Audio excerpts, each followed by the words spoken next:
দেশে এবার তলে তলে ষড়যন্ত্র চলতেছে, ফিফা বলে কাপ এবার ব্রাজিলের দিয়ে দিলি। অত হবি না নে, কাপ নিয়ে এবার শিখিয়ে দেবো নে, দরকার হয় দেশ অচল করে দেবো, তাই এবার কারোর কাপ নিতে দেবো না নে। তাহলে ভাইস্তে রাত্রি তো জাগিয়ে থাকে, দেশের অবস্থা কখন কেমনে কি হয় না হয় বলা তো যায় না।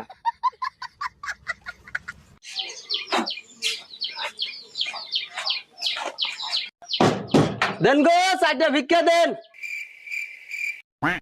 ফকির চাচা দেখি আর্জেন্টিনা সাপোর্টার। হ বাপু, এই আর্জেন্টিনা বাদে বিশ্বকাপ নেওয়ার মতো দল তো সহি বাদে না। ভাইস্তেরা কথা শোনো, দেশে কিন্তু গোপনে পরিকল্পনা চলতেছে, এবার বেলে ব্রাজিলের ফিফা কাপ দিয়ে দিবি। আমরা কি বানে জলে ভাসি আইছি নাকি? ধরেন কাপের জন্য জীবন দিয়ে দেবো, তা কাপ আর নীতি দেবো না নে। ভাইস্তে দিনী বেলা যাই করো আর না করো, এই রাত্রিবেলা জাগিয়ে থাকে, দেশের অবস্থা কিন্তু ভাইস্তে ভালো না, কখন কি